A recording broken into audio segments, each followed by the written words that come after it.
कितने भी रूप बदल के आ जाएं ठाकुर जी, कितना भी छद्म वेश धारण करके आ जाएं, ठाकुर जी को केवल और केवल उनके चरणों से ही पहचाना जा सकता है। आप रूप से नहीं पहचान पाओगे। किसी का रूप सुंदर है तो आप उस रूप पर आकर्षित हो जाते हो, मन होता है कि हमारी पलक ना झपके, हम इनको देखते रहें।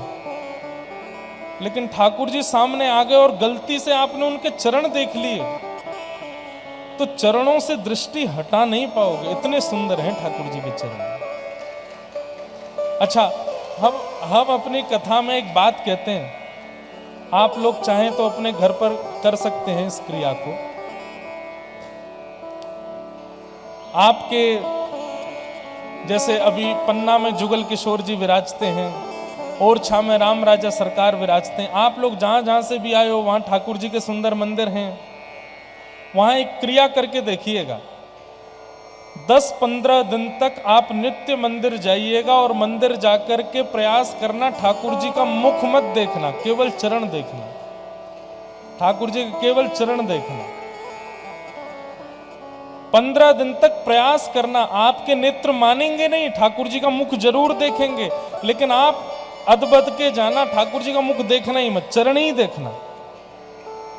15 दिन तक जब आप ठाकुर जी के केवल चरणों का दर्शन करेंगे तो 15 दिन बाद ये होगा कि 16वें दिन जब आप रात्रि में सोएंगे तो स्वप्न में ठाकुर जी स्वयं अपना मुख दिखाने आएंगे, आपको स्वयं अपने मुखाकृति का दर्शन कराएंगे। नहीं तो आप अभी बागेश्वर बालाजी के संग भी ऐसे करके देख लो। बालाजी के दर्शन करने जाओ, प्रयास करना उनका मुख मत देखना।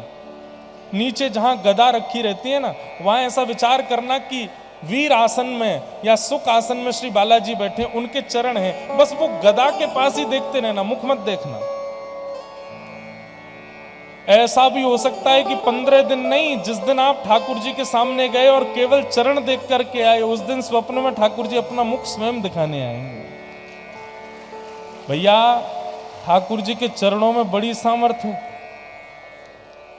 यदि ठाकुर जी का साक्षात्कार करना हो तो ठाकुर जी के चरणों के उपासक बन जाओ। तो भगवान यदि कभी हमारे सामने आ जाएं तो उनकी पहचान करने का केवल एक ही उपाय है, और वो है उनके श्री चरण। ठाकुर जी के चरणों से ही पहचाना जा सकता है। आहा, विष्णु पितामह कहते हैं, ठाकुर जी आप कितने सुंदर हो, आप पर किसका मन नहीं जाएगा, किसकी मति नहीं जाएगी।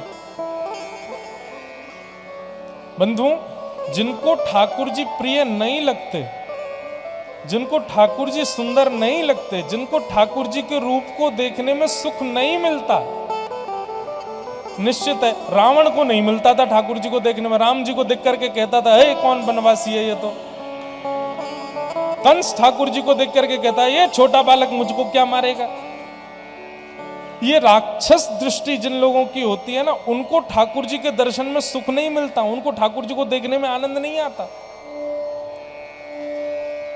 लेकिन जो वैष्णव दृष्टि से ओतप्रोत होते हैं, वो ठाकुर जी को जब देख लेते हैं तो फिर ठाकुर जी के अलावा किसी और को देख नहीं पाते, फिर ठाकुर जी ही उनके नेत्रों में बस जाते हैं।